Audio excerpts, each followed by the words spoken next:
Hello, everyone. Ukraine's strike against the Russian border city of Belgorod is causing the Russian media to lose their shit. And once again, the odd part about any information I was able to find is coming from Russia. Now, somebody challenged me in the comments to one of these videos. So, do you only believe information that comes from one side? If both sides are known for mostly telling the truth, then I will happily believe information from both sides. Unfortunately, and this is again, boy who cried wolf, Russia has been known to lie so much that it is impossible to tell if they're telling the truth about, in this particular case, casualties, destruction, where the strike actually occurred, until it can be confirmed by another source. And unfortunately, it's very hard to get other sources in there because they block any investigations, anything from the outside. So here's what they're saying. Like I said, Belgorod is very close to Ukrainian border. Belgorod is routinely used by the Russian troops to transport equipment, supplies, and troops into Ukraine. It's a hub where they routinely gather.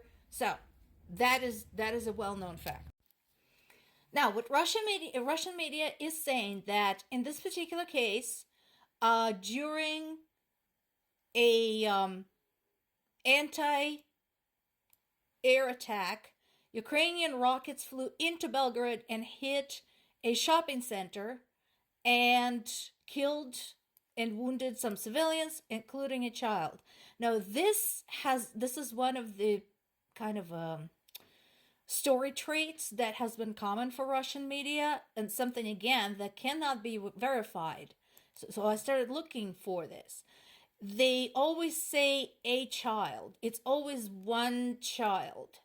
So again, I'm not sure if a child in fact has been killed or if they're just adding that to get pity and to point at Ukrainians and say, aha, you see how they are. They murder our children. So something that I would like to see is for some of our friends with satellite imagery to take a look what was next to that shopping center. Okay? Or, even more interesting, what was in the shopping center? Were there any army headquarters? Was there an army recruitment center there? Was there a military store, supply warehouse somewhere nearby? So that's what I'm hoping for. I'm treating this as a developing story, but again, considering how Russia does not welcome any reporters from outside, unless they're Trump fans, apparently, we may never know. And this is where it hurts Russia, because were Ukraine to actually cause serious destruction and, serious damage among civilians and some deaths and wounded, considering how many times Russia lied about this, nobody's going to believe it. So they could appeal to, human rights organizations and so on and so forth, but because they've done this so many times and didn't present proof, they would be in big trouble. Situation in Avdiivka remains critical, but then again, it's been critical for roughly 10 years, so nothing new there. It's been just basically going back and forth. And there has been some troop rotation, which is a great idea. This is something that's been on the minds of a lot of Ukrainians. What do we do about troop fatigue? Because we have troops that have been at the front lines for 2 years, some of them fighting for days and weeks on end without sleep, without any respite. What do we do? And this is an example of trying to address that issue.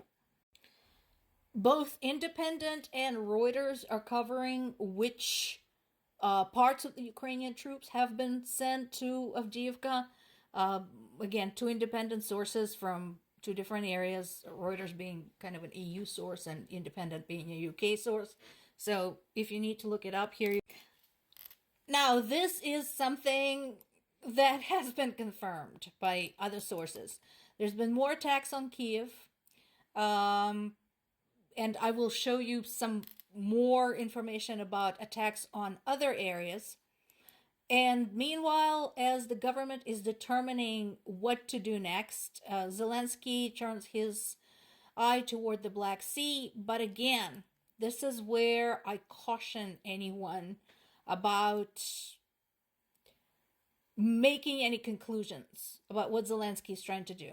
As I mentioned before, while he has done a lot of growing up and he's done a lot of things right during this war, as a politician, he's still very inexperienced and he still does a lot of dumb shit. One of the latest examples was his dismissal of Valery Zaluzhny. I think that was an epically bad decision. So we'll see what he means by that, what his plan is. Now, the good news is the second paragraph, how much of Ukraine's electronic air defense and warfare components and systems are produced domestically. The good news is that this means that Ukraine doesn't need to depend on other countries to supply those things. The bad news is Ukraine is fighting a war. And so any facility manufacturing such things is at risk because, did we just say, Ukraine is fighting a war. Meanwhile, like I said, as we're still looking at what exactly happened in Belgorod, here are the news from Ukraine. Russia fired 26 missiles at Ukraine, including at the Kharkiv region town of Chuhuyev, and among the casualties was a 66-year-old woman. There was some infrastructure damage in Lviv. So this is the news ribbon from Ukraine's source Censor. And I told you that Censor, like Kiev Independent, does have an English language version. So you can pop over and read more. So look at this.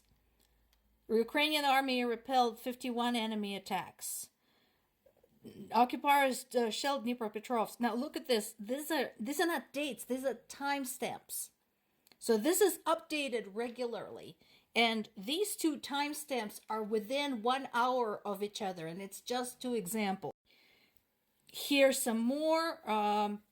3 people were injured as the result of Russian missile attack in Khmelnytsky.